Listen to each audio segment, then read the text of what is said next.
오늘 이거 한번 해보죠. 카페에 올렸는데 무관사주가 왜 명예가 높은가? 관직이 높은가? 뭐 이런 문제에 대해서는 오래전부터 계속 제시되어 온 것이죠. 그런데 우리가 생각해 볼 문제는 분명히 고우선은 물론이고 현대에 이르기까지 모든 명리 기준은 월지를 중심으로 살펴야 된다고 생각을 하죠. 왜 그럴까요? 그런데 결국은 격공론이 그리고 나머지 이론들이 일간 위주로 살펴요. 그러니까 일간 위주, 월지 위주 두 관점은 어마어마한 차이가 있음에도 일간 위주로 살펴요. 분명히 그래놓고는 월지 위주라고 주장을 해요. 그러니까 일간 위주는 어떤 의미냐면 이기적이 돼요. 이기적. 그리고 이 일간 위주의 가장 큰 문제는 일간은 절대로 기준점이 될 수 없어요. 종교, 불교에서는 무아라고 그러잖아요. 내가 없대요. 왜 없죠? 실제로 없다는 의미가 아니라 기준이 될 수 없다. 절대적 기준점이 될 수 없다. 하나의 인간 나부랭이가 어떻게 월지, 즉 자연의 순환 원리에 기준을 제공할 수 있을까? 제공하지 못한다는 거죠. 그러니 무아라고 표현해버려요. 나는 분명히 존재하는데 무아라고 하니까 뭔 개똥 같은 소리여? 그 본질은, 그 의미는 뭐냐면 나는 이 지구의, 이 자연의, 이 우주의 절대적 기준점이 될 수 없다. 그러면 어떤 것만 가능하죠? 기준이 아니라, 자아가 아니라 관계를 형성해요. 관계. 일간은 오로지 관계로만 존재해요. 즉 달리 말하면 상대, 대상이 없잖아요. 일간은 존재할 수 없어요. 이런 논리가 뭐냐면 십신생극론이에요. 오행생극, 십신생극, 그죠? 특히 십신생극은 일간을 기준으로 하기 때문에 어떤 일간? 절대적 기준점이 될 수 없는 일간. 반드시 월지를 기준으로 해야 됨에도 자꾸만 일간으로 해서 문제가 양산된 십신생극. 그것의 기준이 일간이긴 한데 문제는 명백한, 명확한, 절대적인 기준이 될 수 없기 때문에 항상 혼란스럽다. 마찬가지 무관사주인데 왜 명예가 높아요? 마찬가지 문제예요. 기준이 잘못되어 있으니까 관성, 명예,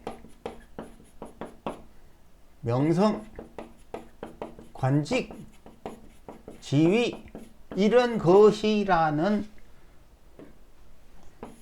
이 명제가 무조건 맞다고 인식하는 거죠. 그런데 실제 사주를 보면 관성이 없어. 그런데 이상하게 관직, 공직도 높고 명예도 높아. 이해를 못하는 거죠. 그러면 그 사람은, 이해 못하는 사람은 무슨 공부를 했다? 십신생극 공부만 했다. 뭘 기준으로 하는? 일간을 기준으로 하는 관계론을 공부했다. 그런데 이거는 사상 누각이다. 왜? 절대적 기준점이 될 수 없다. 절대적 기준점은 내가 태어난 달, 이 자연의 순환 원리다. 그래서 고인들이 똑똑하게도 월지를 기준으로 해야 돼 라고 친절하게 설명했음에도 여전히 사주팔자 풀어본답시고 일간을 위주로 한다. 달리 표현하면 좀 약간 꼴통짓 하는 거지, 인간이.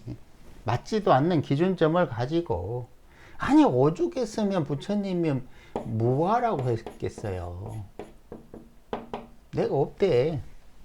무화의 경지에 뭐 좋다고 생각할지 모르겠지만 나는 어느 것의 기준점도 될 수 없는 거예요. 자, 이제 봅시다. 이 사주는 우리가 분명히 누누이 계속 유자, 유금은 이 씨발라 먹을 시종자로 이거를 수기에 풀어내면 어떻게 된다?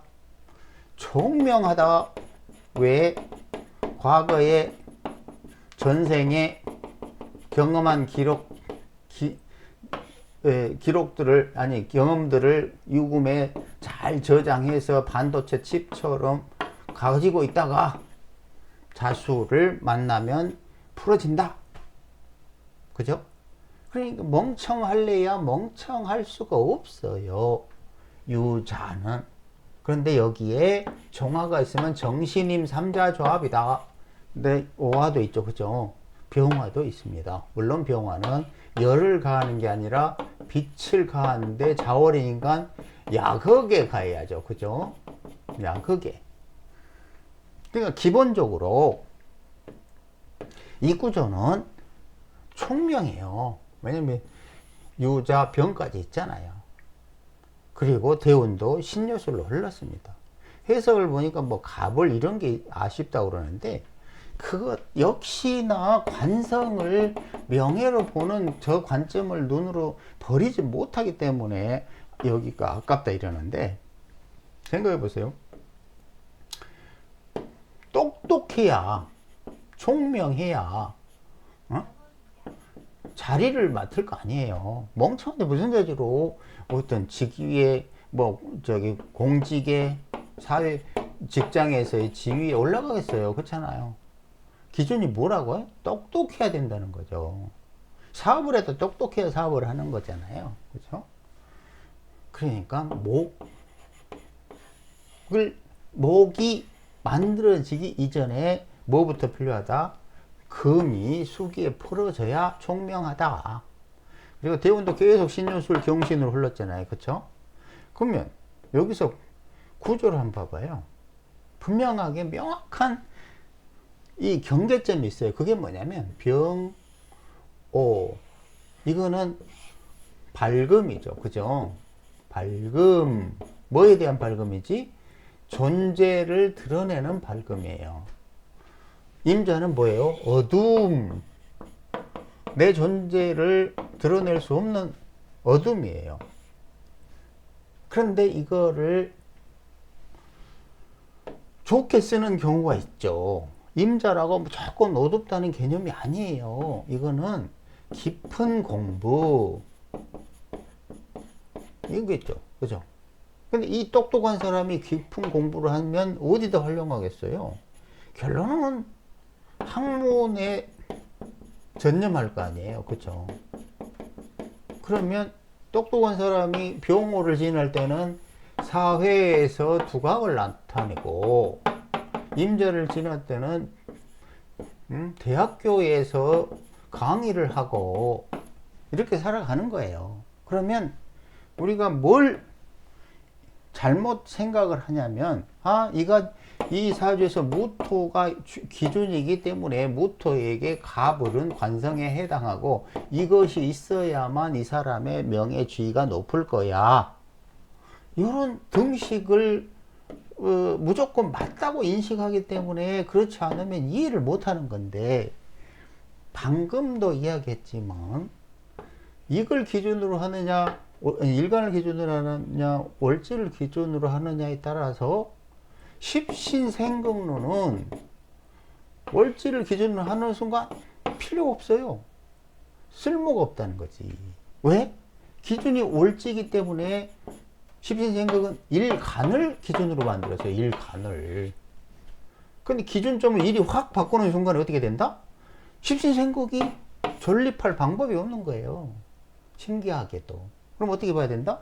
딱 연오를 나눠서 월치를 기준으로 연과 오를 먼저 보고 그 연오의 상황의 일간은 어느 상태에 있는가만 따지면 돼요. 왜냐? 일간은 뭐다? 절대적 기준점이 될 수 없어. 오로지 이 관계론으로만 존재해. 하지만 월지의 자연은 일간의 의지와 상관없이, 일간의 존재와 상관없이 그냥 스스로 그러할 뿐이에요. 그렇죠? 이거 엄청난 중요한 거라. 그러니까 십신 생극 백날 해도 초급 초딩을 못 벗어나는 거예요. 이게 가장 낮은 단계가 뭐라고? 십신생극이다. 죽어라 십신생극 설명하는 유튜브 백날 봐야 초딩 못 벗어난다니까.